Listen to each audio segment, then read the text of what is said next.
Servus, Glück auf und herzlich willkommen zu einer weiteren DFB-Reaction. Weiteren? Ich glaube, es ist die zweite jemals, oder? Ihr seht's, Deutschland-Trikot ist an, natürlich das geilste Deutschland-Trikot überhaupt.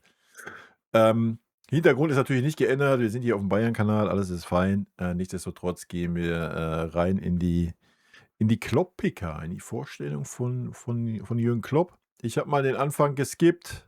Ich kann mir den Watzke, ich meine, der hat eh nur 2 Minuten geredet, aber ich kann mir den nicht geben. Deswegen passt der sehr gut zum DFB. Ist eh so ein unsympathisch Verein da. Aber vielleicht ändert sich das mit dem Kloppo. Ne? Ihr wisst, grundsätzlich mag ich einen Kloppo. Auch wenn er seiner Dortmund-Zeit teilweise sehr unsympathisch gegenüber uns war. Und wenn ich den da zusammen mit dem Aki Watzke sitzen sehe, könnte ich auch, weiß ich nicht. Aber nichtsdestotrotz gehen wir mal rein. Und bevor wir das tun, natürlich wie immer der Hinweis, wenn euch gefällt, was ihr seht, hypen, liken, kommentieren, abonnieren, Glocke aktivieren, wenn ihr nichts verpassen wollt. Und ihr kennt schon, wenn ihr Bock habt auf Bayern-Merch oder Deutschland-Merch, was ja auch im Angebot ist, und ihr im FC Bayern Fanshop online was bestellt, nutzt dazu gerne meinen Affiliate-Link. Ist der erste Link in der Videobeschreibung oder im angepinnten Kommentar. In diesem Sinne, gehen wir mal direkt rein hier in den Mums. Jetzt haben wir viel über den neuen Bundestrainer gehört. Jetzt wollen wir ihn natürlich auch selber hören. Ja. Jürgen, wie hast du das Votum der Gremien entgegengenommen und wie gehst du vor allem die neue Aufgabe an? Erfreut. Also, wenn die Pressekonferenz schon anberaumt ist, habe ich jetzt nicht großartig gezweifelt, ohne in die Prozesse so richtig involviert zu sein. Und vielleicht wäre auch eine coole Nummer gewesen, wenn wir uns jetzt hier heute getroffen hätten. Ihr wärt alle gekommen und dann hätte das Gremium entschieden, nee, machen wir nicht. Und alle fahren wieder nach Hause. Es ist eine große Ehre, hier heute zu sitzen. Und was bei mir passiert ist in den letzten Tagen, ist, dass einem da so ein bisschen Film abläuft, ein bisschen was durch den Kopf geht. Wo ging alles los? Wo kommt man her? Ich hatte schon eine Ahnung, wie groß das Amt des Bundestrainers ist. Aber wenn man direkt damit in Verbindung gebracht wird, dann ist das schon, dann fühlt man die Größe und die Verantwortung, die dahinter steckt, noch mehr. Und da ich weiß, wo ich herkomme, ist es für mich unvorstellbar gewesen auf diesem Weg, dass das irgendwann dazu kommt. Seit ein paar Jahren. Weiß nicht, ob das eine kleine Spitze war. Da ich weiß, wo ich herkomme. Also sicher kann man sicher davon ausgehen, dass irgendwann mal die Anfrage vielleicht nochmal kommt. Sie war ja schon mal da hat es nicht funktioniert. Und trotzdem ist es heute so mit der Entscheidung, mit der Vertragsunterschrift, es ist ein sehr, sehr besonderer Tag für mich. Ich möchte mich bei allen bedanken, die das möglich gemacht haben, sowohl von DFB-Seite wie eben auch von Red Bull-Seite, weil bestehende Verträge sind dazu da, dass zumindest darüber gesprochen wird, wie man sie vernünftig auflöst. Ich glaube, das ist uns gelungen. Bin aber auch froh, dass das jetzt erledigt ist und wir uns jetzt wirklich um die Dinge kümmern, die wichtig sind. Auf diesem Weg, den wir im Idealfall alle gemeinsam einschlagen, werden wir euch auch brauchen. Deshalb sind wir heute hier und haben so die Gelegenheit, so ein bisschen auf einen gemeinsamen Weg einzuschwören, wem es egal ist, wie es mit uns weitergeht, wie es mit dem DFB weitergeht, wie es mit dem deutschen Fußball weitergeht. Gut, dem kann ich dann natürlich nicht helfen, aber wem es nicht egal ist, muss ein bisschen Auftrag erfüllen. Ich sage das unter Vorbehalt dessen, dass ich war jetzt 2 Jahre raus aus dem aktiv im Leben mit den Medien. Ich habe mal Interviews hier oder da gegeben und ich kann nicht behaupten, dass ich vermisst hätte. So, aber habe mich das wieder Verständlicherweise, ne?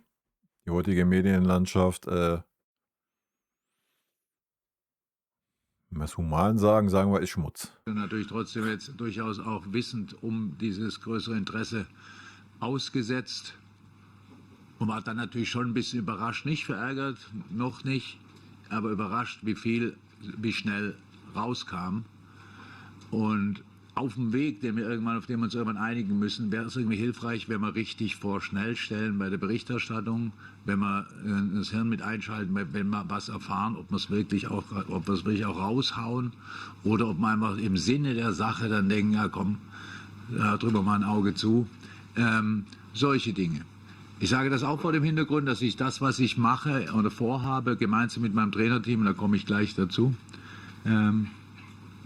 mache ich nicht für mich. Ich bin 59, bin kein unbeschriebenes Blatt, wie wir alle gemerkt haben. Wir haben Partner mit hergebracht, witzigerweise immer knapp neben den DFB-Partnern, aber halt dann trotzdem, auch da musste Lösung gefunden werden. Die wurde gefunden, auch da Dank an alle. Und man hat eben gesagt, Bernd hat gesagt, also bei Per Mertesacker über den Job geschrieben hat, da geht es nicht nur um die A-Nationalmannschaft, mir geht es auch nicht nur um die A-Nationalmannschaft, aber das ist der erste Job, darum geht es natürlich, dass wir besser Fußball spielen mit den Jungs, die wir da haben, und im Idealfall arbeiten wir alle gemeinsam daran, dass wir am Ende davon noch viel, viel mehr zur Verfügung haben. Aber nochmal, ich mache das nicht gegen euch, sondern für euch. Und niemand muss mir dankbar sein, ich habe es gesagt, es ist eine Riesenehre. Ich werde dafür sehr gut bezahlt, das ist also alles klar. Aber an dem Tag, an dem ihr das nicht mehr wollt, sagt ihr es und ich bin weg. Ohne Abfindung. Wenn ihr morgen sagt, der ist scheiße, bin ich weg. Also es ist nicht Einzelne, es sollte sich schon ein paar mehr. Also einer reicht nicht. Wenn der DFB sagt... Ja, sorry. Finde ich einen wilden Take. Wenn der DFB das sagt, alles gut, aber wenn irgendeine Öffentlichkeit das sagt oder irgendeine öffentliche Meinung, er hat es gerade selber gesagt, er ist 59, Alter, dann muss er dann nochmal drüber stehen. Ja. Punkt. Was interessiert das, was irgendwelche Bild-Zeitungsjournalisten oder sonst wer irgendwie eine Scheiße schreibt oder irgendein Typ auf YouTube von sich gibt. Ne? Grüße an mich selber. Das muss dir doch egal sein, wenn du Bundestrainer bist, Alter. Oder generell, wenn du eine Person des öffentlichen Lebens bist. Klar, wenn das auf Familie geht und so, dann ist das was anderes. Aber wenn das jetzt auf das Thema geht, wenn jetzt 5 große Zeitungen schreiben, Klopp muss weg, weil liefert keine Leistung, dann geht er, oder was ist das denn für eine Einstellung? Also, wenn der DFB sagt, pass mal auf, Jürgen, jo, haben wir uns anders vorgestellt, klappt nicht so, ja, klar, alles gut. Ja, und ja, schön, dass er das gleich sagt, dass er dann ohne Abfindung weg ist. Ja, weil ich denke, das, was er bekommt, ist auch nicht so wenig. So machen wir nicht weiter, bin ich weg. Wenn ihr euch daneben benehmt und meine Familie nicht in Ruhe lasst, bin ich weg. Das ist okay. Ja, das fühle ich. Das ist traurig, dass man das in der heutigen Zeit sagen muss. Das fühle ich 100%. Ja. 100%. Und da muss man sich halt auch nicht wundern. Um es klar zu machen. Weil ich mache den Job, obwohl ich mitbekommen habe, wie er mit Julian umgeht, obwohl ich mitbekommen habe, wie England mit Tuchel umgeht, in einer Situation, wo nur der sportliche Erfolg. Und es gibt andere Länder, wo es vielleicht sogar noch schlimmer ist, da habe ich nichts gelesen drüber. Das ist das Einzige, was ich verlange. Kritisiert mich für das, wenn etwas funktioniert, wenn etwas nicht funktioniert. Ihr müsst mich nicht zu sehr loben, wenn es funktioniert. Das sollte selbstverständlich sein. Wenn das nicht funktioniert, bin ich gerne bereit, daran zu arbeiten. Ihr müsst mir nur glauben, dass es nur um die Sache geht. Jürgen Klopp hat keine Karriere nach der Nationalmannschaft. Also ist nicht das der Höhepunkt. Das ist idealerweise der Höhepunkt meiner Karriere, meines Lebens, meines beruflichen Lebens. Ich werde alles da reinlegen, was mir zur Verfügung steht. Habe für mich das beste Trainerteam possible zusammengestellt. Das muss ich auch kurz erläutern, weil Bernd hat es fast komplett aufgezählt, aber nicht ganz komplett. Nicht aus bösem Willen, sondern weil man das, glaube ich, auch ein bisschen erklären darf, weil sonst wird wild spekuliert. Ich habe dabei Pepijn Lijnders, mit dem ich lange zusammengearbeitet habe bei Liverpool. Außergewöhnlicher Trainer, darf ich euch ausrichten, auch riesen Bock auf die Aufgabe hat. Ich habe dabei Peter Grawitz, mit dem ich seit fast 30 Jahren zusammenarbeite, der natürlich mein Vertrauen genießt, aber vor allem darüber hinaus eine außergewöhnliche Qualität mitbringt, weil eins dürft ihr mir glauben, ich habe noch nie einen Freund eingestellt. Ich habe ganz viele Freunde glücklicherweise und kaum einer von denen arbeitet mit mir, das ist ja fast keiner. Aber manche davon werden es im Laufe der Zusammenarbeit, ganz bestimmt, wenn man eng zusammenarbeitet. Wir haben Sven Bender mit dabei im Boot. Sven aus unterschiedlichen Gründen, und ich habe vorher schon gesagt, im Präsidiumssitzung? Aufsichtsrat, muss ich mich noch dran gewöhnen, vielen Leuten. Die haben nicht Unterhaching weggenommen, sondern ich habe gelesen, dass er Unterhaching auflöst, und dann habe ich gedacht, na dann spreche ich doch mal mit ihm, was er so vorhat. Habe ich mit ihm gesprochen, kenne ihn lange, finde die Situation perfekt, ein junger Trainer, der schon beim DFB gearbeitet hat, der Nationalspieler war. Das war mir auch wichtig. Dafür brauche ich keinen Rekordnationalspieler, aber jemand, der die Abläufe ein bisschen kennt, weil das wissen ja nun mal alle, die kenne ich nicht. Aus sehr guten Gründen durfte ich hier nie rein in das Gebäude, in Fußballschuhen zumindest. Und habe dann noch Marc Kosicke dabei. So, Marc Kosicke, den ihr alle kennt als mein Berater, so war der in der Öffentlichkeit gleich dargestellt, ist sozusagen, und so nenne ich es jetzt einfach mal, damit es alle verstehen, ist mein Co-Trainer für Strategie, Entwicklung und Innovation. Weil ihr habt alle gesagt, oder viele von euch haben gesagt, es darf sich nicht nur der Cheftrainer, mit der ein anderer kommt, er hilft nicht, das reicht nicht. Und stimmt, das ist auch meine Meinung. Weil das ist einfach unter Umständen normal, besser Fußball spielen sollten wir, 100%.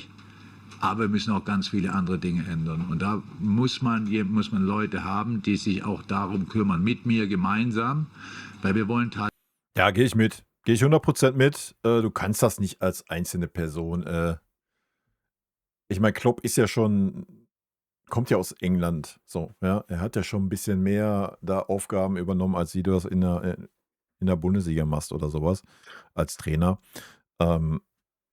Aber ja, um irgendwelche tiefen Strukturen zu ändern, wovon man immer so schön spricht, verkrustete Strukturen, ist das völlig fein. Ja? Du brauchst jemanden, der sich dann exklusiv um solche Sachen kümmert. Natürlich in Abstimmung. Ja, ich weiß, dann kommen wir jetzt, Vetternwirtschaft, Blaswitz. Alles gut, immer mal abwarten, ne? Immer mal abwarten, wie es läuft. Ich denke, was man schon mal merkt oder was man sagen kann, man merkt einen Klopp an, dass es für ihn eine Ehre ist und dass er die Aufgabe ernst nimmt und auch so die kleinen Spitzen Richtung Nagelsmann kann man auch nicht ganz wegdiskutieren, so von wegen Abfindung, von wegen, ja, das ist hier der Höhepunkt für mich und nicht irgendwie eine Durchgangsstation. Zumindest in meinem Befinden. Und ja, wir hören mal weiter. tatsächlich jeden Stein umdrehen. Und wenn unter dem Stein was Gutes ist, dann legen wir den Stein gerade wieder drauf und ist alles gut, machen es wie vorher. Und wenn unter dem Stein was ist, was angepasst werden muss, dann machen wir das. Meine Hauptaufgabe ist es, der A-Nationalmannschaft zu helfen. Das funktioniert nur, wenn im Unterbau sehr gut gearbeitet wird, wovon ich ausgehe. Bin mir sogar sicher. Und wir da ganz eng zusammenarbeiten, das werden wir tun. Aber darüber hinaus, diesen Verband mit uns gemeinsam auch in die Zukunft zu führen, ist eben auch die Idee. Man hat im Moment das Gefühl, wir sollten im einen Bereich so machen wie die Franzosen, im anderen so machen wie die Spanier, im dritten Bereich so machen wie die Engländer. Jetzt können wir doch einmal versuchen, dass in 4, 5, 6 Jahren die Leute sagen, wir sollen so machen, wie die es beim DFB gemacht haben. Die haben damals die richtigen Schlüsse aus der Situation gezogen. Und genau dafür ist die Situation jetzt da. Es gibt nicht viel Gutes über die Situation zu sagen, wenn man so früh bei einer WM ausscheidet. Und nachdem alle alles versucht haben, dass es besser aussieht. Aber es ist der Moment, wo man ganz genau hingucken muss und dann ohne Aktionismus Dinge verändert, anpasst, intensiviert und dann besser Fußball spielt, ja. Ich glaube, intensiviert ist so das perfekte Wort, um Klopp zu beschreiben. Verbesserung hat meistens mit mehr zu tun, also mehr zu investieren hilft auch. Aber vor allem den Blick eben auch auf das zu richten, was nicht direkt im Moment den Fußball beeinflusst, aber in der Zukunft. Weil wenn wir bei dieser Weltmeisterschaft theoretisch, und ich habe jetzt ein paar Wochen Zeit gehabt, nicht die komplette Zeit damit benutzt, aber so eine Liste von Namen mal gemacht, die mich interessieren würden, wo ich gerne mehr drüber wüsste, Spieler, die man gehört hat, ein bisschen kennen, ein bisschen. Und habe 57 Feldspieler, die ich mir angucke. Wenn man über deutschen Fußball nachdenkt, ist mal so, dann hat man das Gefühl, wir haben gar keine guten. Dabei hatten wir ehrlich gesagt relativ viele gute bei der WM, die nicht so dolle gespielt haben. Das, glaube ich, würden sie selber konstatieren. Und wir können vielleicht auch sagen, wir waren Erling Haaland oder ein Kylian Mbappé oder sonst was von einer weiteren Runde entfernt, wenn die mitgespielt hätten in der Topform bei uns, also aus Versehen Deutsche. Das heißt, die komplette Entwicklung des deutschen Fußballs ist ein Topspieler entfernt von der nächsten Runde oder der übernächsten Runde. So kann man es sehen, nur so sollte man es nicht sehen. Das heißt nur, es ist im Moment alles andere als alles schlecht, aber es ist auf jeden Fall verbesserungswürdig. Und deshalb wollen wir als Team, als Trainerteam ein Paket darstellen. Ich war noch nie ein Trainer, der einfach nur vorbeikommt und die Jungs durchbewegt. Und und dann nach Hause fährt, wenn das Training rum ist. Ich habe mich schon immer gekümmert um Dinge, die im Verein abgelaufen sind. Jetzt ist es ein Verband, jetzt ist es ein Land. Ich habe immer mich verantwortlich gefühlt, in dem jeweiligen Verein den Fans des Vereins absolut meine ganze Kraft zur Verfügung zu stellen. Das möchte ich nicht alle Leute, dass vielleicht nicht alle deutschen Fußballfans sind, aber alle, die Fußballfans sind und die das interessiert, denen fühle ich mich verpflichtet. Und das bedeutet den Job so gut. Und das glaubt man ihm auch, ne? Also ich zumindest. Für mich kommt das absolut aufrichtig rüber und man merkt, wie er Bock hat, wie er was bewegen will. Vergleich das jetzt mal mit der, ich meine, wir haben uns die Nagelsmann-Vorstellungs-PK damals auch reingezogen. Jetzt vergleich das mal, ne? Wie möglich zu machen. Und mich dabei nicht zu wichtig zu nehmen, das wird auf gar keinen Fall passieren. Das wissen jetzt wirklich alle, vor allem die Älteren, dass ich weit davon entfernt bin, perfekt zu sein. Wenn man mir eine blöde Frage stellt, heute bin ich super relaxed, aber ich weiß, dass das nicht so bleiben wird, dann kann ich auch extrem blöde Antworten geben. Aber wenn Kenne ich auch. Kenne ich. jeder, der wirklich Lust drauf hat, das mit uns gemeinsam, alle gemeinsam anzugehen, ist super herzlich willkommen. Okay, ich bin willkommen. Kloppo, melde dich gerne. Machen wir mal ein Interview hier auf dem Kanal. Ich Bock. Wir haben jetzt noch ein paar Wochen Zeit, bis es bis zur Länderspielphase geht. Ich finde es genug Zeit für mich darauf richtig vorzubereiten. Es wird meine erste sein, gemeinsam mit meinem Team. Aber alle sind bereit. Boah, ich bin so gespannt, Alter. Ich bin so gespannt auf die Nominierung. Und jetzt bin ich bereit für Nachfragen, falls noch welche da sind, weil ich glaube, ich viel länger geredet habe, als ich gedacht hätte zumindest. Und Franzi auch, denke ich. Ich habe mich nicht getraut zu fragen, ob es noch Fragen gibt. Aber bitte. Günther Klein hier in der Mitte. Günni! Herr Klopp, Sie sind der 13. Bundestrainer. Wen haben Sie denn als Figur vor Augen, als den Bundestrainer, an dem man sich orientieren könnte? Und wie könnte denn Ihr Alltag... Alter, was ist denn mit dir? Jetzt mal ernsthaft, du solltest auf jeden Fall mal zum Arzt gehen, Alter. Wenn ich sehe, wie der Ring hier deinen Finger abschnürt, ist da irgendwas nicht richtig. aussehen? Werden Sie ein Büro in Frankfurt hier am Campus beziehen? Wenn Sie viel im Stadion sein, auch mal nach England fahren oder ins Ausland, wo potenzielle Nationalspieler sind und auch Vereine im Training besuchen? Danke. Natürlich wird er das tun. Er ist ein Bundestrainer, der den Job ernst nimmt. Habe ich tatsächlich so nicht drüber nachgedacht, wenn ich mir als Vorbild nehmen könnte. Ich habe gehört, dass Helmut Schön auch in Wiesbaden gewohnt hat. Da wohne ich seit kurzem auch. Franz habe ich geliebt für alles, was er gemacht hat. Kann ich tatsächlich sagen, ob Franz ein Vorbild ist. Rudi sitzt hier, darf ich auch nennen. Also erstmal ist es einfach so, dass ich bin die Zahl 13. Es ist überraschend wenig. Beste Zahl, die es gibt, ne? So, Trainer. Für mich ist der deutsche Fußball ganz alt und lange schon dabei. Und dann irgendwann geht's los, und einer davon zu sein, ist schon sehr speziell. Aber müsste ich nochmal genau drüber nachdenken, an wem ich am besten an den Erfolgreichsten orientieren, am besten die Mannschaften entwickelt haben und am Ende sich den verdienten Lohn abgeholt haben. Wollen wir nochmal genau hingucken. Das Interessante ist, dass ich meinen Alltag natürlich noch gar nicht kenne, also weil ich so hundertprozentig da jetzt mich reinfinden muss. Bin ganz froh, dass es jetzt nicht morgen losgeht mit dem ersten Spiel, dann wäre ich leicht überfordert, aber mit ein paar Wochen, mir wurden eben die Räumlichkeiten gezeigt. Es sind Büros vorhanden, ich wohne, wie gesagt, nicht weit von denen entfernt. Ich werde hier ganz bestimmt oft sein. Wie oft, kann ich im Moment wirklich nicht sagen. Ich werde Spiele gucken, hundertprozentig. So in jedem Land, in dem unsere Spieler unterwegs sind. Und dementsprechend natürlich auch in Deutschland. Wobei ich auch sagen muss, dass Spiele habe ich jetzt zuletzt ja wahnsinnig viele geguckt und habe da alle Erkenntnisse gewonnen, die ich gewinnen wollte. Immer, auch wenn es um andere Vereine ging, in anderen Ländern. Ich finde wichtiger, dass der Kontakt, den man dann zu den Spielern hat, ein bisschen wichtiger ist, als dass man das Spiel einfach gesehen hat, weil bin es nicht gewohnt, ein Spiel zu gucken, wo ich nur auf einen Spieler achte. Das muss ich mir angewöhnen. Möglicherweise. Oder auf 2, 3 gleichzeitig. Auch nicht so einfach.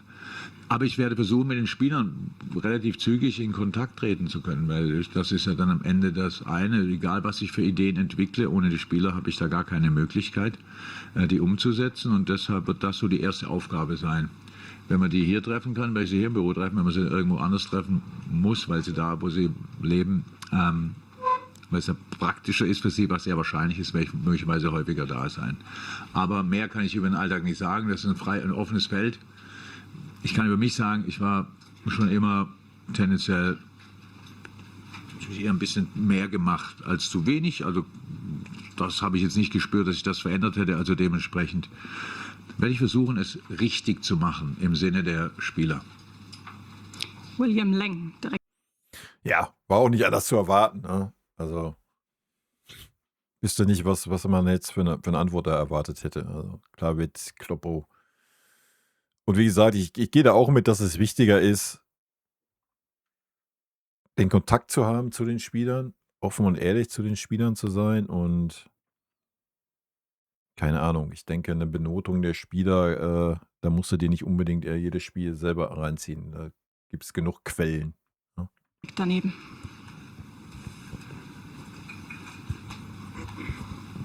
Ja, hallo Herr Klopp, herzlich willkommen. Sie haben einmal ganz kurz schon Ihren Vorgänger Julian Nagelsmann erwähnt, und Sie kommen ja jetzt aus einer speziellen Situation als auch TV-Experte bei der WM, wo Sie eben die Arbeit Ihres Vorgängers bewerten mussten. Jetzt nochmal meine Frage, gab es schon einen Austausch mit Ihrem Vorgänger? Kommt es nochmal zu diesem Austausch? Ist das was Sie nochmal forcieren möchten? Sicherheit nicht. Also es gab seit der WM keinen Austausch. Ich weiß jetzt nicht, ob man das, also inwieweit ich den brauche. Ich glaube, da hat auch ein Nagelsmann gar keinen Bock zu. Möchte ich sehen. Also wenn ich mit Julian sprechen, hat gestern Geburtstag, herzlichen Glückwunsch nachträglich. Muss man entscheiden. Aber es geht nicht darum, respektiere Julian Nagelsmann total. Wir können gerne, wenn ihr wollt, der Tag mit dem Noch war einer der schlechteren meines Lebens, weil ich einfach ich wusste in dem Moment, als Thomas Müller gesagt hat, es ist so nicht September, da war mir klar, jetzt platzt die Bombe. Bis dahin ist mir das nicht so richtig aufgefallen. Hätte ich gern darauf verzichtet, aber konnte ich natürlich nicht. Ist nun mal passiert. Da habe ich mich entschuldigt, das akzeptiert. Anschließend hat Julian mir zum Geburtstag gratuliert, der ja auch dann da war. Ich glaube, da liegt nichts im Argen. Wünsche ihm nur das Beste, das Allerbeste. Und wenn es irgendwann die Zeit gibt, werde ich auch mit ihm sprechen. Aber ich glaube, im Moment ist heute für Julian wahrscheinlich auch eher ein guter Tag, dass das Kapitel jetzt abgeschlossen ist. Und es für ihn jetzt einfach auch weitergeht. Wann genau er das möchte, weiß ich nicht. Dass er so viele Möglichkeiten haben wird, da bin ich mir ganz sicher. Und wünsche ihm dafür alles Gute. Markus Bark. Boah, ich weiß nicht, ob der Nagelsmann so viele Möglichkeiten haben wird, Alter. Also ich glaube, die Möglichkeit, die er sich als nächstes aussucht, die muss zünden. Also beim FC Bayern kläglich gescheitert, jetzt bei der Nationalmannschaft kläglich gescheitert. Boah, da weiß ich nicht, ob man jetzt als großer Verein sagt, boah, geil, den Nagelsmann, den müssen wir unbedingt haben. Ja, also klar, bei Hoffenheim, so hat er gezeigt, was er entwickeln kann, aber den Umgang mit Stars, mit großen Persönlichkeiten, würde ich jetzt sagen, ist so Note 6 beim Nagelsmann. Ja? Weiß ich nicht. Weiß nicht, ob da jetzt unbedingt ein großer Verein gerade sagt, geil, da habe ich drauf gewartet, dass der Julian frei wird. Also, ich denke, sollte er bei der nächsten Aufgabe auch nochmal scheitern, dann kann es das aber auch schon gewesen sein mit seiner Karriere, Alter. Dann kann er aber wieder irgendwo in Timbuktu irgendwo anfangen. Jürgen, die anderen Bedingungen als Nationaltrainer sind angesprochen worden. Wird die Nationalmannschaft trotzdem den Klopp-Fußball eingetrichtert bekommen, oder musst du das ein bisschen anfassen? Also der Klopp-Fußball, für den du in Dortmund und Liverpool bekannt bist. Sehr interessante Frage. Naja. Also, Naja, er kann sich ja auch nicht ändern. So, wie soll sich ein Klopp komplett jetzt um 360 Grad drehen und sagen, oh nee, jetzt spielen wir Catenaccio. So, das passiert ja nicht, geht ja nicht. Wenn wir über die WM nachdenken und uns die Spiele angeguckt haben, haben wir sicher alle so ein bisschen das Gefühl gehabt, also ob das möglich war oder nicht, und bei anderen Ländern hat es so ein bisschen ausgesehen, ja, ein bisschen intensiver hätte schon sein können. Also das habe ja vorher auch gesagt, dass im Fußball Verbesserung ganz oft mit mehr zusammenhängt, also im Leben generell, mehr Aufwand, mehr Intensität, ja. Ja, ist schon der Plan. Das ist aber, also Gegenpressing ist auch ein wichtiges Thema. Es ist eine gute Organisation, eine stabile Formation, alles wichtige Dinge. Eine klare Fußballidee erkennbar machen, ja. Mit allen. Hat man unter Nagelsmann auch nicht gehabt. Ja. Hatte man am Anfang so, wie bei Bayern auch, aber irgendwann dann so, keine Ahnung, hat man das Gefühl gehabt, so jeder macht so, wie er will. Unwägbarkeiten, die ich kennenlernen werde. Also wir werden in der Nationalmannschaft keine Manndeckung spielen, aber die beste Mannschaft, die wir in Deutschland haben, spielt Manndeckung. Das ist eine Herausforderung, muss man sehen. Ist eigentlich in anderen Ländern auch nicht anders. Also es passiert und geht natürlich auch, und trotzdem ist es, ja, so, es fehlen viele Vereine, nicht so viele, aber schon ein paar, und das war für mich bei der WM eine ganz schöne Erkenntnis, dass die Viererkette gewonnen hat, war für mich so die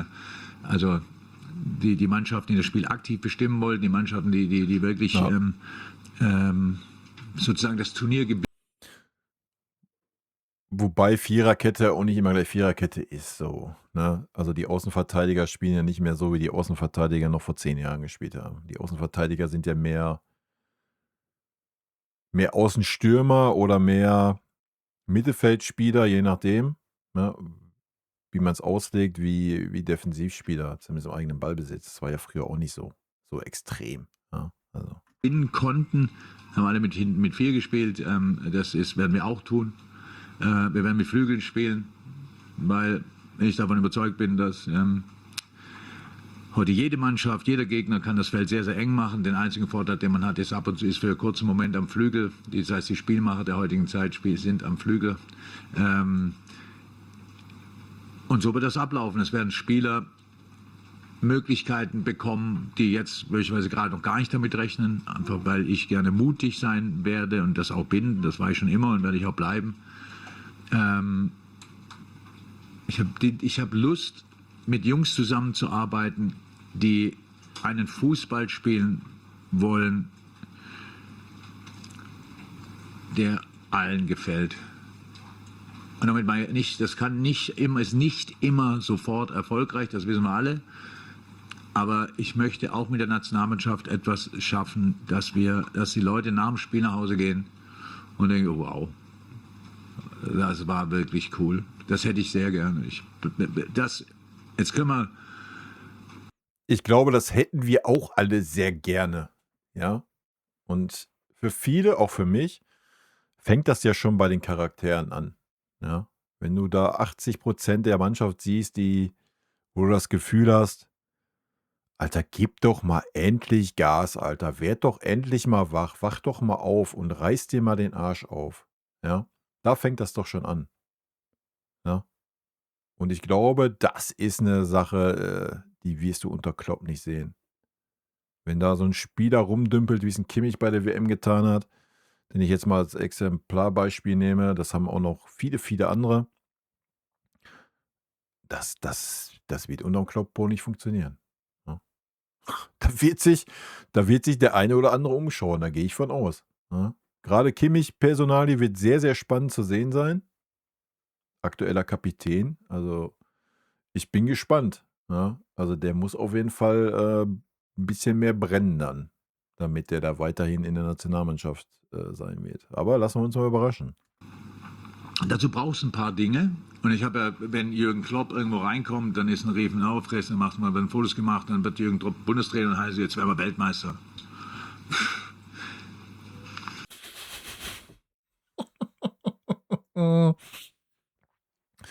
Dafür sind andere Nationen viel, viel zu weit vor uns. Ja. Also, guckt euch Spanien an, guckt euch Frankreich an. Aber selbst so Argentinien hätte uns ja wahrscheinlich auch zerlegt, körperlich. So, körperlich war ja gar nichts von der deutschen Mannschaft. Ich meine, Paraguay hat uns ja körperlich schon zerlegt. Also, das gilt zu ändern. Ja. Da ist der Klopp auf jeden Fall der Richtige. Ja, mal gucken. 4 Jahre Zeit bis zur nächsten WM. Bis dahin sind ein paar Talente keine Talente mehr.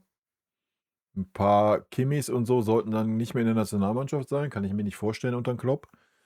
Dass da noch so 'n Kimmich mit 36 rumdümpelt oder 35 oder was. Also, von daher, wer weiß, wer weiß, wer weiß. Erfolg ist Leistung in Relation zur Erwartungshaltung. Und wir brauchen eine realistische Erwartungshaltung. Wenn wir darüber sprechen, dass wir in Deutschland, wird gefragt, sind wir so gut wie Frankreich? Und die Antwort lautet nein. Dann stimmt das nicht. Die Frage müsste lauten, haben wir Spieler wie Dembele, Mbappé, Doué, Barcola, haben wir das alles in der gleichen Anzahl? Nein. Aber schlagen kann man sie natürlich trotzdem. So, es ist nicht wichtig, was ich eingangs schon gesagt habe, nicht wie Frankreich, nicht wie Spanien, nicht wie England, nicht wie Argentinien oder sonst irgendjemand, sondern wie wir. Aber auf unsere Art, eine sehr, sehr intensive Art des Fußballs. Sehen wir im Moment die Nummer 1 der Ach, ich liebe es. Eine sehr, sehr intensive Art des Fußballs. Ja, dafür steht Klopp wohl. Welt? Nein, macht nichts. Es passiert ständig. Das ist also geht anderen genauso. Das ist ungefähr, außer der 1 sind es alle. So, das kann man sagen, wären wir happy auf 2, da würde uns stören, dass wir nicht auf 1 stehen. Können wir die, was sind es, 11 Mannschaften vor uns schlagen? Ja, in bestimmten Momenten sollte man das möglich machen. Dazu muss man auf eine bestimmte Art und Weise Fußball spielen. Und die wollen wir auf jeden Fall. Auf jeden Fall. Ja, da werden sich so viele umgucken, die bisher immer so Larifari zur Nationalmannschaft. Oh ja, ich wollte mal zur Nationalmannschaft ein bisschen kicken. Junge, die wird der Arsch aufgerissen. Und zwar mehr wie im Verein, wenn ich da an den einen oder anderen Bayern-Spieler denke, der in seiner Wohlfühloase da hockt. Ich muss zugeben, dass ist eine Weile her, und das ist jetzt nicht als Kritik verstanden, ist eine Weile her, dass ich Länderspiel geguckt habe, links und rechts von großen Turnieren. Ich hätte echt gerne, dass wir da alle Länderspiele gucken. Aber wäre mir echt recht. Ey, Kloppo, sprichst du mir aus dem Herzen. Ne? Ich gucke auch seit Ewigkeiten keine Länderspiele mehr außerhalb von großen Turnieren. Ne? Und es wäre mir auch recht, wenn man sich mal wieder auf ein Länderspiel freuen würde. Aktuell kotzen einen die Länderspiele nur an, weil sie die Vereinsspiele unterbrechen. Es wäre natürlich schön, wenn man dann da eine Mannschaft sieht, die Vollgas gibt, die sich den Arsch aufreißt, die macht und tut. Dann wird das vielleicht auch wieder anders sein. Wir können das nicht ohne die Leute da draußen machen. Das geht nicht. Aber es lohnt sich. Also da bin ich naiv, auch möglich. Oder mir häufiger schon mal vorgeworfen in meinem Leben. Aber ich hab 3-mal erlebt, wie erfolgreicher Fußball eine Stadt verändern kann. Und ich glaube, wir sind uns alle einig, dass erfolgreicher Fußball tatsächlich auch ein Land verändern kann. Also die Reihenfolge, da müssen wir so ein bisschen drüber, also was wollen wir erst Stimmung, dann guten Fußball oder erst guten Fußball, Stimmung, also das ist mir wurscht, wir können beides gleichzeitig versuchen, bei den nächsten Länderspielen auf ein höheres Level. Wir brauchen eine gewisse Geduld, im Sinne von, wenn er mich fragt, dann haben wir, wenn das erste Länderspiel ist, habe ich die Nationalmannschaft zusammen seit Sonntag. Das Länderspiel wird sein am Donnerstag. Im Idealfall habe ich vorher schon ein paar Spieler getroffen, von denen ich nicht mal weiß, ob ich sie anschließend einlade, weil ich das noch gar nicht durchdacht habe. Aber einfach mal loslegen, so nach dem Motto. Ich freue mich so auf die erste Nominierung, Alter. Ich bin echt gespannt, ey. Ich hoffe, wir sehen nicht die ganzen alten Eingesessenen, die wir seit Jahren da rumdümpeln sehen, Alter. Wir haben 4 Tage. Und dann fragt ihr mich, ist relativ sicher, und bist du mit den Fortschritten zufrieden? Und ich muss dann sagen, ja, ich möchte gerne Fortschritte sehen. Möchte ich erst sagen. Also ich will einfach sehen von den Jungs, die da eingeladen werden, dass die mir zeigen, dass was ganz, ganz, ganz, ganz, ganz Besonderes ist für die Nationalmannschaft. Nicht sagen, zeigen. Hier, so viele Daumen kann ich gar nicht hochzeigen, ja. Weil genau das Gefühl hat man ja nicht mehr, seit Jahren nicht. Genau das Gefühl hat man doch nicht. Ja, das hast du bei so einem Amiri oder bei so einem Undaf gehabt, die eingewechselt wurden. Bei so einem Brown hast du das gehabt. Aber bei vielen, vielen Spielern hast du das doch nicht.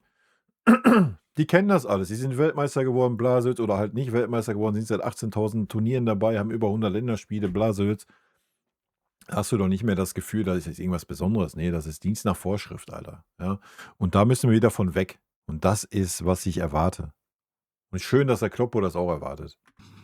sagen. Für mich ist es die größte Ehre, die ich mir jetzt echt vorstellen könnte, dass ich hier sitze.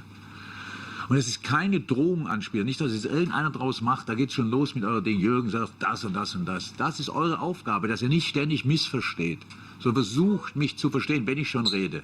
Und nicht irgendwas draus stricken, wenn ich Scheiße rede ich Scheiße, dann macht was wollt damit. Aber wenn ich versuche, das richtig zu sagen, dann versucht das zu finden und helft dabei, dass es bei den Leuten richtig ankommt. Weil ich werde es nicht allen recht machen können. Weder mit Aufstellung noch mit sonst was. Wenn ich jetzt mit dem rede und habe mit dem noch nicht gesprochen, dann ruft er den an, mit dem ich nicht gesprochen habe, mit mir redet er nicht. Ich versuche, das alles richtig zu machen. In eurem, in unserem Sinne, wenn man so will. Und damit wir am Ende Fußball spielen. Für mich war das nur so ein Gedanke, ich weiß nicht, ob der hier funktioniert, aber wenn ich ein paar Sekunden die Augen zumache und mir vorstelle, Deutschland wird in 4 Jahren Weltmeister, nur mal so, dann fühlt sich das zum einen echt gut an, weil ich habe eine relativ gute Vorstellungskraft bei solchen Sachen. Und dann bin ich mir sicher, wenn wir das alle gemeinsam machen, dann stellen wir uns mal vor, das wäre so. Am nächsten Tag wäre der Nachbar nicht mehr so ein Arsch, wie wir im Moment vielleicht denken, er ist. Oder das Wetter wäre nicht so schlecht. Oder Friedrich Merz wird nicht alles falsch machen, obwohl er versucht, alles richtig zu machen und so weiter. Das wäre nicht so. Das ist das, was Fußball verändern kann. Und das zu wissen, bedeutet, ab heute müssen wir alles dafür tun. Nicht, dass wir Weltmeister werden, dass wir so spielen, dass wir es könnten. Und nicht wahnsinnig viel Glück und Pfosten und bei den anderen und alles rein raus. Das ist der Auftrag, den wir haben. Weil Fußball, wir alle wissen, alles gibt wichtigere Dinge als Fußball. Nur witzigerweise hat im Moment das geile, was noch? So, während der WM denken wir ja, was denn noch? Da scheiden Länder aus der WM aus und zu Hause muss man sich Sorgen machen, ob die sicher ankommen. Das ist in Deutschland glücklicherweise nicht so, aber in etwas leidenschaftlichen Ländern ist es so. Und jetzt haben wir die Möglichkeit, das zu nutzen. Und ich lade euch alle ein. Ja? Ich habe Bock, wenn ihr es auch habt. Jürgen, ich habe auch Bock. Wir gehen auch rein, wir gucken uns an die ersten Spiele. Ich werde da auch vielleicht dann ein bisschen was zu sagen. Jetzt nicht so wie beim FC Bayern in dem Umfang mit Sicherheit. Aber ja, Kloppo hat auf jeden Fall die Fähigkeit, mich da auch abzuholen und mich vielleicht wieder ein bisschen an die Nationalmannschaft ranzuführen. Und ich glaube, ich bin gespannt, ob er es hinkriegt. Ja? Man wird viel verändern müssen dafür, ja, definitiv. Aber wenn es einer kann, auch mit seiner Art und Weise, dann ist es ein Kloppo. Ja? Los geht's. Ich habe das Gefühl, ein bisschen hast du Pressekonferenzen doch vermisst. Patrick Berger. Hier in der zweiten Reihe. Vielen Dank, danke Franzi. Hallo Herr Klopp. Sie haben gerade eben schon gesagt, dass es ein paar Spieler gibt, die vielleicht noch nicht so richtig wissen, dass sie eingeladen werden. Jetzt mal, um explizit auf die Problemposition in Anführungszeichen hinten rechts zu kommen. Das ist ja eine Diskussion, die es immer wieder gibt um Joshua Kimmich. Haben Sie da schon eine klare Vorstellungskraft, ob er da weiterspielt oder doch woanders? Und so grundsätzlich, Oder ob er gar nicht mehr in die Nationalmannschaft eingeladen wird. welche Jungs haben Sie da auf den Positionen, Flügel, wenn das der Spielmacher der Zukunft ist oder des aktuellen Fußballs oder auch hinten rechts im Petto, den man jetzt vielleicht nicht so richtig kennt? Danke. Das wird ja so ein bisschen so bleiben, dass er jetzt nicht richtig kennt, weil ich muss erst mal kennenlernen. Ich habe Ideen, ich habe mit niemandem gesprochen und so weiter. Und ich werde jetzt hier keine Position verteilen oder sagen, wo einer nie wieder spielen wird oder wo er jetzt immer spielen wird. Spielen wird, wer sehr gut ist, Riesenbock hat und in dem Moment, wo das Trikot anzieht, noch ein bisschen besser wird. So ins Fliegen kommt. Weil ich habe das nie angehabt. Ja, bestimmt nicht ganz. Ich habe 2 Länderspiele für die Studentennationalmannschaft gemacht, aber das war nicht mal, da war damals nicht mehr das Adidas-Trikot, das war so ein Lappen. Und haben wir nach dem ersten Spiel die Trikots getauscht. Und dann mussten wir sie zurücktauschen, weil wir nur einen Satz hatten. Das war also nicht so eine gute Idee. Lutz Hahngartner war mein Trainer übrigens damals.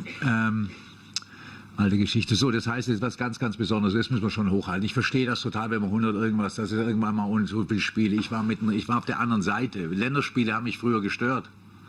Jetzt versuche ich, sie zum absoluten Highlight zu machen oder irgendwie. Ich möchte mit den Vereinen reden, wirklich sie mitnehmen und so weiter und gucken. Und wenn mir jemand anderem sagt, der kann nicht, weil er 4 Spiele in Folge gemacht hat, dann soll er nicht. Und dann kämpfe ich nicht darum und sage, ja, aber irgendwie ohne ihn können wir nicht. Wir müssen dafür sorgen, dass wir eben auch ohne mal können und trotzdem dran glauben, dass es was werden kann. Darum geht's.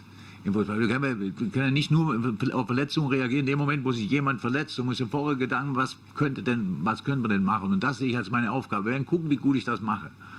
Ja, also habe natürlich Man merkt halt, wie er brennt, oder? Man merkt, wie er brennt, wie er Bock hat. wahnsinnig viele Ideen und würde ich jetzt nur verwirren, wenn ich die alle jetzt formulieren würde. Aber also jeder mit einem, man weiß jetzt gar nicht genau, jeder, der berechtigt ist, für die deutsche Nationalmannschaft zu spielen, der sollte sich da draußen jetzt ruhig mal ein bisschen Mühe geben, weil ich werde gucken. Meine Tür ist offen. Also nicht die sprichwörtliche, sondern in die Mannschaft. Und ja, aber so haben sie heute niemand wird abgeschrieben oder sonst irgendwas. Heute ist es wirklich ein Neustart. Für mich ja sowieso, aber für alle, die wirklich Bock drauf eben auch. Und den wollen wir jetzt schon auch nutzen, indem wir wirklich ganz, ganz viele Möglichkeiten haben, die Schritt für Schritt sukzessive so ein bisschen kriegt das eine Form. Und dann muss ich ja drüber reden, weil dann ist ja schon wieder Pressekonferenz. So. Oder Nominierung. Darf ich mal kurz die Nachfrage zu Kimmich nochmal stellen? Ich glaube, wird ja. Aufgehoben oder Sie haben es jetzt auch lange verfolgt? Ja, aber will ich jetzt ungern.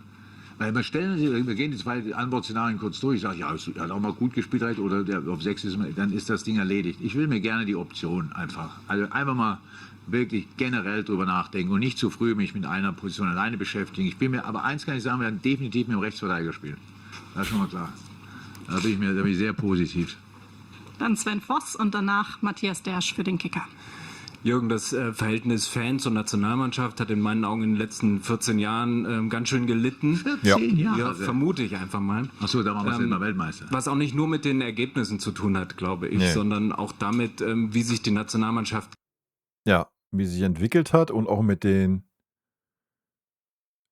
charakterlosen, weichgespülten, nichtssagenden Superstars, die irgendwelche Prämien aushandeln, die in Millionenhöhen gehen, um irgendwo Motivation zu haben, eine Runde weiterzukommen. gibt. Es gibt Leute, die sagen, ist mir doch egal, was die Nationalmannschaft sagt. Es gibt andere, die sagen, die sind so abgehoben. Jetzt hast du eben selber gesagt, du weißt, wo du herkommst. Wie wichtig ist dir dieses Thema? Wie wichtig ist es, dass es wieder ein gemeinsames, ein Zusammenspiel gibt zwischen Fans und dass die Fans auch wieder sagen, ich finde die Nationalmannschaft ganz cool? Naja, das ist super wichtig, weil ich meine, es ist jetzt ein bisschen doof, habe ich gerade gesagt, es gibt wichtige Dinge als Fußball, dann spielen wir Fußball vor uns hin und die Leute denken, ja, was ist da drüben los, das Licht an, ein Länderspiel. Das wäre jetzt wirklich so das ungünstigste Szenario. Ich glaube, dass die Kraft des Fußballs liegt darin, Leute zusammenzubringen. Ich komme gerade zurück von der Weltmeisterschaft und kann das sehr gerne, also auf meiner persönlichen, jetzt neuen Realität, oder wenn ich mir meine neue Realität betrachte, war es die beste Fortbildungsmaßnahme, die ich so im Grunde genommen haben konnte, weil ich in keiner anderen Konstellation nicht so viele Länderspiele gesehen, wie ich jetzt gesehen habe. Und muss mich auch noch richtig mit ihnen beschäftigen, weil ich anschließend irgendwie drüber reden musste. Und das Auffälligste war tatsächlich die Atmosphäre in den Stadien, war unglaublich. Und ich weiß ganz bestimmt, wenn ich da war, da war auch mal ein Spiel dabei. Wenn ein Spiel schlecht war, dann war auch die Atmosphäre nicht gut. Das finde ich komplett fair. Aber es gab Momente, vor allem vor dem Spiel, wo Leute, die Vorfreude, die Menschen hatten auf dieses Event, war unglaublich. Und nein, in Amerika haben nicht alle mitbekommen, dass eine Weltmeisterschaft ist. Das hat sich überhaupt nicht komisch angefühlt. Man war da 6 Wochen, hab da mehr oder weniger gelebt, das hat sich 0,0 komisch angefühlt. Warum sollten die Leute sich für alles interessieren? Aber dafür haben wir in Deutschland nicht mitbekommen, oder nicht viele Leute, dass sie nichts in New York Basketball-Champion geworden sind und hat es auch nicht interessiert. Und die haben eine riesen Parade gemacht. Also kein Vorwurf. Es war eine richtig tolle Atmosphäre. Dieses Spiel hat sich auf eine ganz, ganz tolle Art präsentiert in den USA. Mitgebracht wurde es von ganz viel emotionalen Menschen, Kolumbianern, Mexikanern, unfassbar in Mexico City zu sein, das wahrzunehmen. Diese Chance in schwierigen Zeiten, die müssen wir versuchen zu nutzen. Es ist schwierig im Moment, ganz bestimmt für viele Leute, aber sich das Recht rauszunehmen, in diesen Momenten sich auf den Fußball einzulassen, das ist eine Kraft, die der Fußball hat. Und die möchte ich, ob die dann angenommen wird oder nicht, das kann ich nicht beeinflussen, aber ich würde gerne in Vorschuss gehen. Das ist so einfach, komm, jetzt machen wir mal. Und das ist gar keine Garantie und die anderen können es auch alle. Ich bin über die Namen drüber gegangen, ich hatte einen extrem positiven Blick auf die Mannschaft. Und es ging mir nicht, bei der WM habe ich nicht gedacht, ja, kann man nicht besser spielen und so weiter. Nein, war nicht so. Aber wenn ich jetzt über die Namen drüber gehe, wir haben unglaublich viel Talent. Wenn man das nicht tut, hat man das Gefühl, wir haben gar keine Talente, alles läuft falsch in Deutschland, wir haben gar keine. Dann guckst du drauf, na gut, da sind die doch. Unglaublich. Wir sind U17 Welt- und Europameister 2023 geworden. Wir gucken mal kurz auf die Uhr. Oh, das ist 26. Die müssen jetzt irgendwie 20 sein oder so. Das ist ein relativ cooles Alter. Mit 17 brauchen wir sie jetzt nicht alle schon. Das ist schön, aber da dürfen sie gerade mal in die Disco gehen und so. Aber jetzt kommen sie langsam mit Führerschein, können wir sie gebrauchen, sozusagen. Also sie sind da draußen. Die waren in dem Jahrgang, waren die mit die Besten. Und ich glaube nicht, dass die anderen Nationen jetzt alle mit der U15 gespielt haben. Ja, man merkt, wohin die Reise geht. Man merkt, wohin die Reise geht. Super erfrischend. Wichtig ist natürlich, dass den Aussagen jetzt Taten folgen, ne? Und nicht wieder 20 gleiche Spieler und wir holen mal 3 andere Spieler dabei, um irgendwas auszuprobieren. Also ist schon wichtig, dass man dann jetzt gleich bei der ersten Nominierung, ich meine, das ist für 4 Länderspiele, da musst du dann auch gleich mal Zeichen setzen, Alter. Aber man muss sich im deutschen Fußball generell Gedanken machen, spielen wir darum, das nächste Turnier zu gewinnen oder spielen wir darum, das nächste wäre immer cool, aber spielen wir immer wieder hinzukommen oder spielen wir wirklich darum, dass wir alles aufs nächste Level stellen, dass wir wieder ein logischer Kandidat werden, weil das sind wir nicht mehr im Erwachsenenbereich. Macht aber nichts. Wir gucken jetzt mal ganz kurz drauf, wo sind die, da haben wir wirklich viele und ich möchte, dass diese positive Stimmung, dass meine positive Warnung, dass da die mehr Leute, ja, und in dem Moment, wo das ist, hat man mehr Lust auf das, was da passiert. In dem, wo das ist, fällt es den Spielern leichter zu performen, weil, was ich gesagt habe, die Erwartungshaltung ist in Deutschland Wahnsinn. Ich habe die Pressekonferenz nicht gesehen, aber wahrscheinlich hat Julian gesagt, er will Weltmeister werden, geht es mal von aus. Da guckst du drauf, was, ja, ambitioniert. Aber man stellt sich vor, er hätte gesagt, endlich mal wieder ins Halbfinale kommen, dann wären wir hier los gewesen. Wenn irgendeiner von euch gesagt, ja, der schätzt mal realistisch ein und wir müssen im Viertelfinale schlagen. Irgendwie sowas in der Art. Was soll man sagen? Natürlich möchte man die höchsten Ziele erreichen. Wir müssen nur alle uns klar machen, dass wir dafür manchmal ein bisschen Zeit brauchen. Das Witzige an der heutigen Zeit ist, dass man niemand mehr und nichts mehr Zeit gibt, außer sich selber. Ich darf für mich in Anspruch nehmen, dafür brauche ich ein bisschen, aber da draußen soll alles sofort so funktionieren. Da sind wir alle, wenn wir einfach mal ein bisschen anfangen, wirklich damit so richtig drauf zu gucken. Nicht aus der Beobachterrolle, sondern mitmachen. Ja, wie gesagt, mach das für euch. Witzig. Ja? Ihr wollt mich nicht, gehe ich. Ihr wollt mich, dann müsst ihr schon ein paar Dinge in Kauf nehmen. Also wo nicht alle immer gleich Hurra schreien werden, möglicherweise. Ja? Aber zumindest mache ich es nach bestem Wissen und Gewissen. Das kann ich versprechen. Matthias Dersch. Top. Ist der Schnurrbart wieder im Kommen? Weil wir sind hier die Fraktion hier außen. Hallo Jürgen, auch von mir. Du hast das Wort Geduld gerade schon verwendet. Wie groß wird denn deine Geduld sein, wenn du zwischen den Länderspielen relativ wenig Tage Zeit hast, um mit der Mannschaft wirklich intensiv inhaltlich zu arbeiten? Und zweite Frage, Marc Hosicke, Per Mertesacker, die Namen sind schon gefallen. Wie tief willst du denn hineingehen, auch in die unteren Strukturen? Hannes Wolf ist ja auch jemand, den du sehr gut kennst. Ja. Was war der erste Teil? Der zweite hat mich irgendwie mehr interessiert. Was war der erste? Deine Geduld, nicht mehr täglich auf dem Trainingsplatz zu stehen. Hast du bei Red Bull ein bisschen trainieren können, aber davor warst du jahrelang Vollbluttrainer? Nein.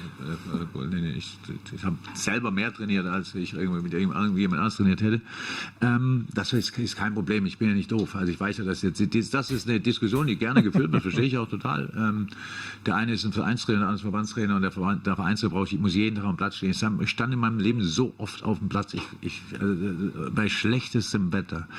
Also jetzt nichts, was man vermisst. Der Kontakt zur Mannschaft, den habe ich irgendwie das Gefühl, den kann ich trotzdem haben. Jetzt werden wir das nochmal feststellen, wie das geht. Aber diese Trainingseinheiten, das ist in einer Woche mit 3 Spielen, dass ich die meiste Zeit meiner Karriere hatte, beläuft sich das auf knappe 50 Minuten, vielleicht mal eine Stunde, an manchen Tagen nur eine halbe Stunde. Das sind Trainingseinheiten, fallen weg. Alles andere findet im Gespräch statt. Und meines Wissens haben die alle Telefon und so. Und da gucken wir jetzt einfach mal, wie viel man da machen kann.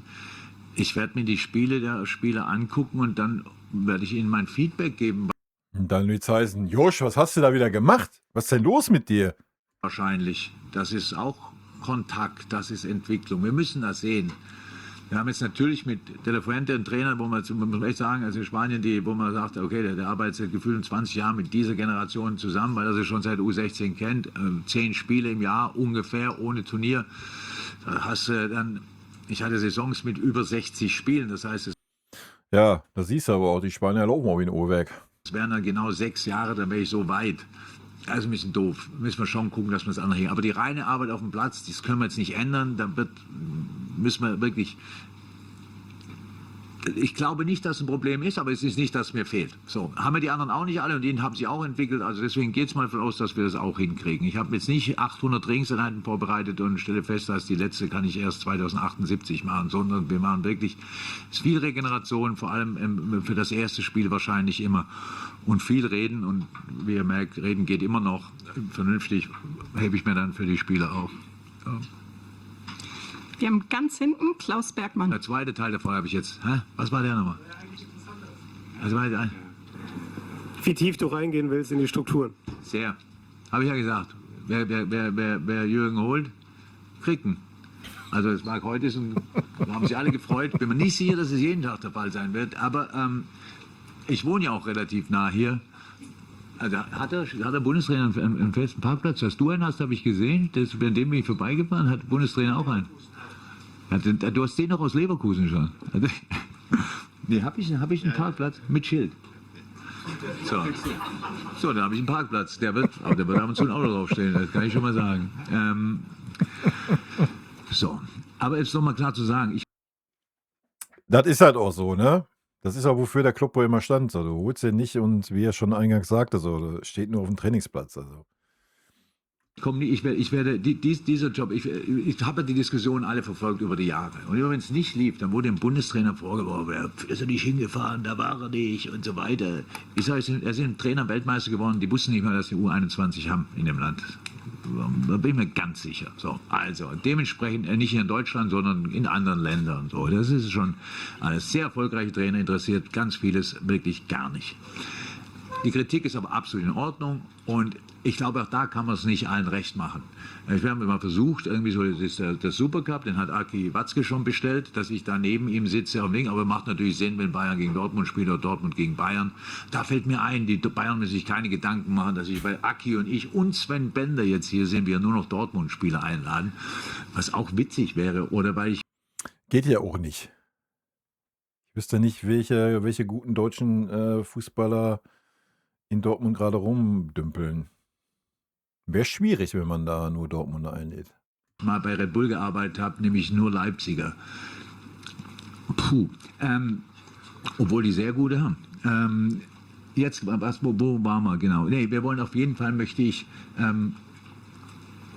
das alles verbessern. Wir wollen da wirklich ran. Wir wollen, wenn man so will, die deutsche Nationalmannschaft ohne WM-Titel so positiv darstellen wie irgendwie möglich, um dann irgendwann wieder dahin zu kommen. Es ist so, ihr merkt das, ich hab Lust auf die Nummer. So, und jetzt geht man dann los. Das ist halt das Problem.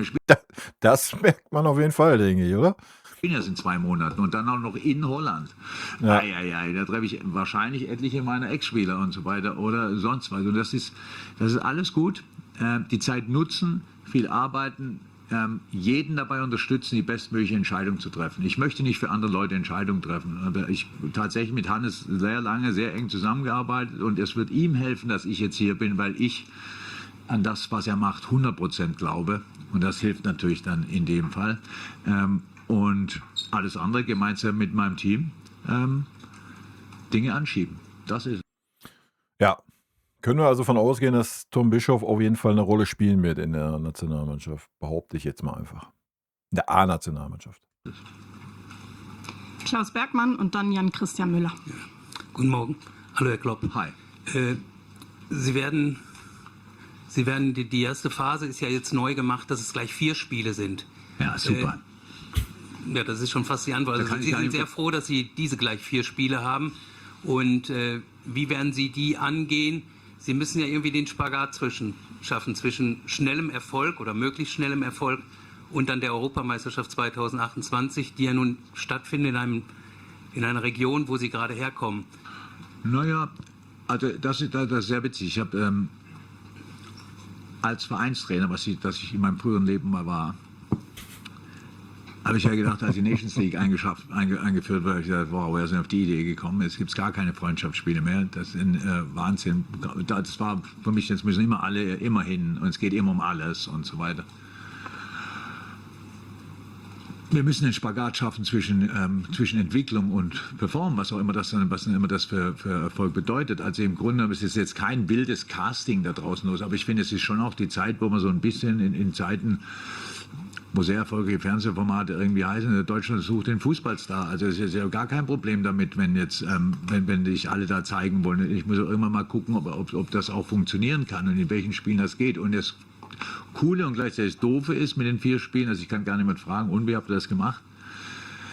Ja, haben wir noch nie gehabt. So, also da wird es auf jeden Fall eine Lösung für geben. Ein paar Dinge schweben mir da im Kopf, aber auch die sind nicht druckreif, aber da werden wir irgendwie vorbereitet sein und werden da nicht 11 Mann durchpeitschen. Sagen wir es mal so, die alle die 4 Spiele spielen müssen. Da gucken wir mal, wie viele Leuten wir die Möglichkeit geben können, diverse Spiele zu spielen in Holland, Griechenland und Deutschland, die ersten 4, glaube ich, ja.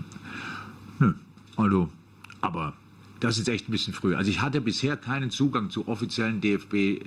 Die Spieler, die ich gesichtet habe, habe ich auf YouTube gesichtet. Und da sehen alle gut aus. Sogar meine alten Videos, können wir mich nochmal drüber nachdenken, ob wir nicht dazu nehmen. Und deshalb war es jetzt wichtig, dass ich hier in welches System auch immer eingeloggt werde, damit ich da mal richtig drauf gucken kann. Das soll nicht vergessen, ich war 9 Jahre in England, 2 Jahre raus in 11.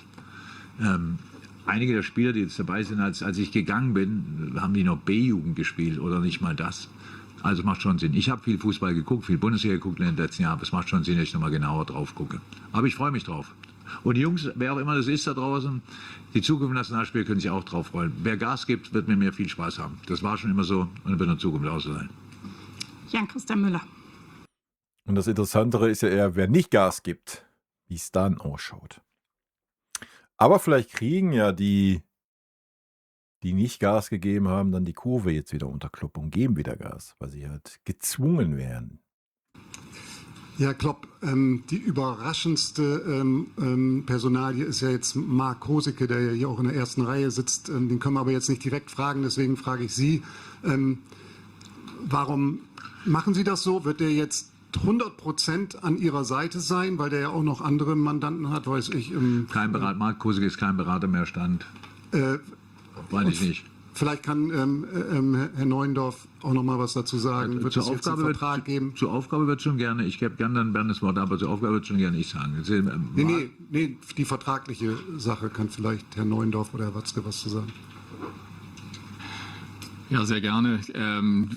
Wir haben ja von Anfang an gemerkt, als wir das erste Gespräch mit Jürgen und hatten, dass Marc für ihn ein extrem wichtiger Ansprechpartner ist. Das hat sich in den letzten Wochen auch so bestätigt. Wir haben, glaube ich, auch, weiß nicht, Marc, wie oft am Tag telefoniert und gesimst und Dinge gemacht. Also es war ganz klar, dass die beiden so eng miteinander verwoben sind, dass sie nur im Paket zu haben sind. Das war von Anfang an klar und wurde auch klar gemacht, aber wir haben das natürlich auch akzeptiert. Die Frage ist dann immer, in welcher Rolle.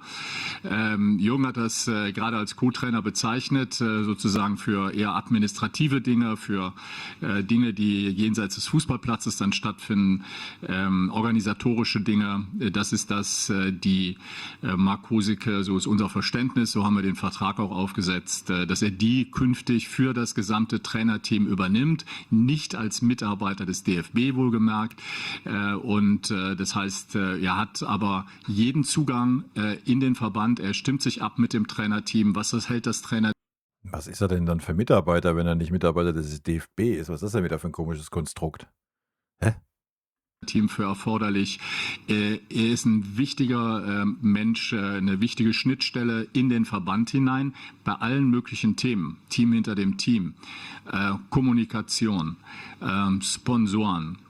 All diese Fragen, die das Trainerteam bewegen, rund um das Trainerteam eine Rolle spielen, jenseits des Fußballs, jenseits von Aufstellungen, von Mannschaften und so weiter, für die natürlich originär der Bundestrainer und seine klassischen Co-Trainer zu. Ja, habe ich ja gerade schon gesagt. So, ich weiß jetzt nicht, inwieweit das da irgendwie. Kannst du mit Sicherheit kritisch sehen, aber wenn so ein Klopp sagt, ey, ich komme nicht ohne den Mann, weil wir ein Team sind, ja, dann ist das so. Ja? Ansonsten finde ich das völlig legitim, dass man sagt, ich habe da jemanden, der diesen ganzen Bums macht, wo ich gar keine Zeit, gar keine Lust zu habe, mich mit auseinanderzusetzen. Ich mache den sportlichen Bereich, derjenige macht den anderen Bums, der dahinter steht, finde ich völlig fein. Ja? Und wie gesagt, es müssen im DFB einfach mal neue Strukturen geschaffen werden. Und ja, ob das dann am Ende was Gutes oder Schlechtes ist, wird die Zeit zeigen, denke ich. Ne? Aber ja, wie gesagt, ich glaube, in der heutigen Zeit und was da alles mit dranhängt mittlerweile, ist das immer sinnig, wenn man sagt, ey, yo, ich habe da einen, der mir diesen Bereich halt komplett wegnimmt. Ne?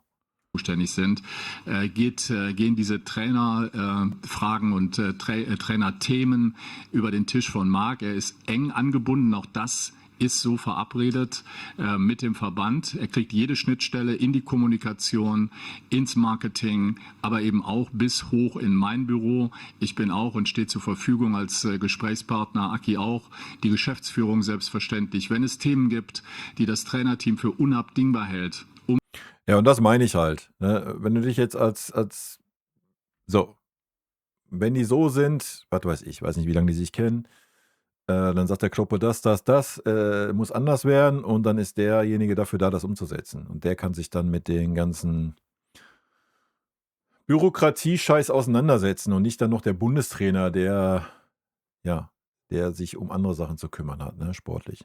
Den Erfolg sicherzustellen, von dem Jürgen gerade gesprochen hat, dann ist Marc Kosicke derjenige, der das in den Verband transportiert, mit dem wir diskutieren und die Entscheidungen fallen aber natürlich, und es kann nicht anders sein, wenn er ein externer Mitarbeiter ist hier in den Gremien, aber jeder kann sicher sein, dass wir alles tun werden, um diesen Erfolg der A-Nationalmannschaft sicherzustellen und insofern, das haben auch die letzten Wochen gezeigt, wird das ein enges, vertrauensvolles Verhältnis. Wir haben alle das gleiche Ziel, Jürgen hat es gesagt. Und deswegen glaube ich, dass es eine sehr, sehr gute und fruchtbare Zusammenarbeit gibt. So, ich weiß, es gibt noch sehr viele Fragen. Wir machen noch 3, denn Jürgen hat es gesagt, es stehen in der Zukunft noch sehr viele Pressekonferenzen für den Bundestrainer an. Jörg Weiler. Bitte nicht warten bis zum Schluss. Jürgen, kommen wir mal zu den wichtigen Fragen. Du hast ja gesagt, dass es eine große Ehre wäre für dich an der Seitenlinie, das für Deutschland als Bundestrainer zu machen, den Job zu machen, so langsam. Werden wir dich mit dem Anzug an der Seitenlinie sehen oder im Trainingsanzug?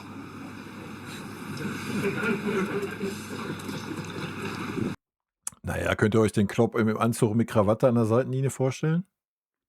Das weiß ich wirklich nicht. Für mich, da habe ich noch nicht wirklich drüber nachgedacht. Aber Anzug ist nicht, also Anzug, mit Krawatte auf keinen Fall und alles andere wird man sehen. Ich bin älter geworden, wie du auch, wie man sieht.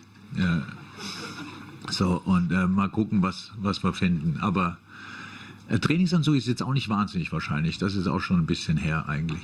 Ja, ich hatte die Gelegenheit, mich in den letzten 2 Jahren neu einzukleiden für mein neues Leben. Und das habe ich das Gefühl, das passt eher in die nächste Aufgabe als das davor. Als Ballonseide. Ja. Sebastian Wessling. Es kam ja vorhin schon das Thema auf, dass es früher ein bisschen eine andere Sicht gab auf die Nationalmannschaft. Ich kann mich da auch noch an die eine oder andere unterhaltsame PK in Dortmund erinnern. Wie läuft dann der Gedankenprozess, wenn das Thema jetzt wirklich dann ansteht? Tauscht man sich dann mit Leuten aus, die da ein bisschen mehr drüber sagen können? Also wie war da, man fragt sich ja, kann ich das machen, traue ich mir das zu? Wie sieht die Aufgabe exakt aus? Mit wem macht man sowas aus? Holt man sich da Informationen, tauscht man sich aus? Wie lief das? Achso, ja klar, ich habe über Jahre viele Trainer kennengelernt. Einige davon waren dann aber Nationaltrainer nicht hier, sondern in anderen Ländern oder machen das gerade oder wie auch immer das ist. Das ist ein relativ freies Feld, muss man ganz ehrlich sagen, wird komplett unterschiedlich angegangen. Und ich habe irgendwie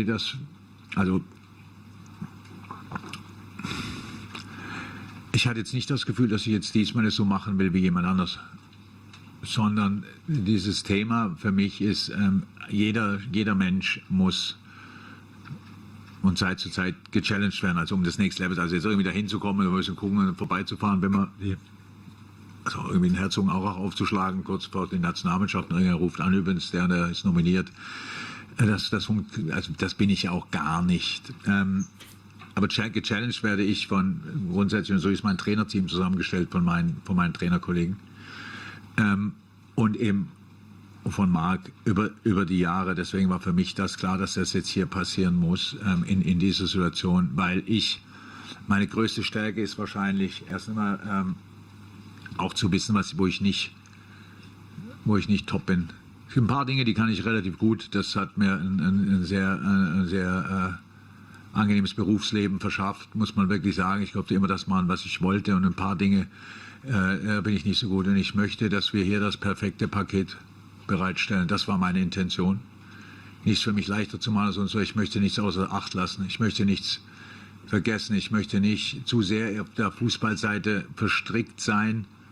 Und das andere dann die Struktur, weil die ganze Welt hat gerufen danach, wenn wir die Strukturen verändern. Aber kennt gar keiner die Strukturen. Die würden sie erstmal gerne kennenlernen. Und dann rufe ich nochmal und sage, okay, jetzt können wir so, da gehen wir auf jeden Fall ran. Aber da muss man sich wirklich die Fachleute auch drum kümmern. Und ich kenne, hat er recht.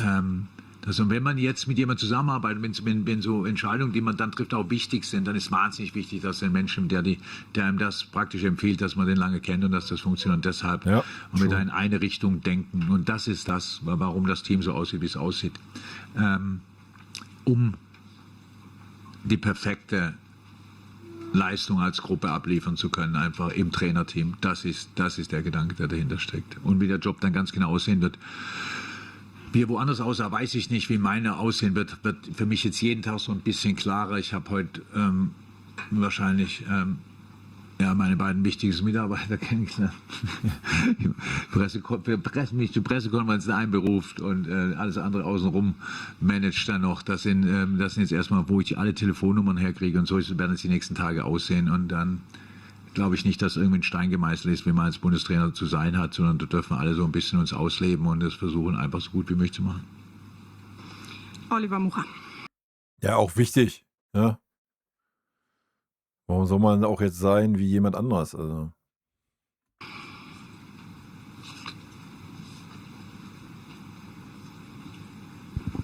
Ja, hallo Herr Klopp. Zum Team wird auch weiterhin Rudi Völler gehören. Wie sieht denn da der Austausch aus und inwiefern können Sie von Rudi Völler profitieren? Was ich gesagt habe, also du bist im Trainerteam, ist der Einzige mit ein bisschen Länderspielerfahrung, Mani, also Sven Bender. Rudi ist für mich ist schon, jetzt zuletzt ein bisschen nicht so intensiv, weil jetzt ist das Ding unterschrieben, wird ein wahnsinnig wichtiger Ansprechpartner sein, weil ich alles von Rudi wissen möchte, wie Abläufe sind, wie die Dinge funktionieren hier, wie es gemacht wurde. All diese Informationen, die nur sozusagen Rudi hat, will ich irgendwann haben, um dann frei entscheiden zu können. Ich brauche jemanden, theoretisch möchte ich irgendwas in der Sitzung sagen oder sonst irgendwas. Also du sagst Rudi, dann sagt Rudi, brauchst du nicht, das hat XYZ schon gemacht und dann ging komplett in die Hose oder sonst irgendwas. Also die ganze Erfahrung, seine ganze Art, wie er, sein Blick aufs Leben, sein Grinsen in den richtigen Momenten, sein Sauersein in den richtigen Momenten, das möchte ich gerne mit in unserem Team haben und gehört genauso zum Team dazu wie mein Trainerteam und freue mich da sehr, sehr, sehr auf die Zusammenarbeit. Und er hat mir versprochen, dass er, und das ist für mich wirklich nicht leicht, weil ich dachte, ich kenne alle alten Fußballgeschichten, dass er noch ein paar erzählen kann, die ich noch nicht kenne und die trotzdem witzig sind. Und da kann ich kaum drauf warten. Und dementsprechend wird das gut. Da bin ich mir ganz sicher. Ich habe ihn als Spieler sehr, sehr, sehr, sehr, sehr, sehr, sehr, sehr, sehr, sehr bewundert und über die Jahre kennen und respektieren gelernt. Und jetzt dürfen wir sehr eng zusammenarbeiten. Das wird gut. Und Rudi Völler ist ein gutes Stichwort. Rudi, ich darf dich für ein Foto gleich nochmal hier mit aufs Podium bitten. Vielen Dank an euch. Wer bei den Ländern... Vielen Dank an euch. Leute, genau. Ne? Wenn es euch gefallen hat, hypen, liken, kommentieren, abonnieren. Schreibt gerne in die Kommentare, ob ihr Bock habt hier auf Nationalmannschaftscontent. Natürlich immer so ein bisschen auch aus der Bayern-Sicht, wie die Bayern-Spieler so performen, ist ja logisch. Aber ja, ich war schon bei Nagelsmann so ein bisschen eigentlich, bin mich schon ein bisschen gefreut gehabt, wo er damals vorgestellt wurde, weil ich dachte, ja, komm, vielleicht verändert er ein bisschen was. Dem haben leider die Eier gefehlt. Ich würde behaupten, den Klopp fehlen nicht die Eier, um da Dinge zu ändern. Und ja, wenn Klopp das hinkriegt, dass man wieder die Nationalmannschaftsspiele schaut und man wirklich das Gefühl hat, ey, die Jungs haben Bock für Deutschland zu spielen, reißen sich den Arsch auf. Wenn es dann noch erfolgreich wird oder zumindest schön anzusehen, wer weiß, vielleicht gucken wir dann alle wieder gerne Nationalmannschaftsspiele. Wa? In diesem Sinne. Rot-weiße Grüße, haut rein, bis dann. Tschüssi.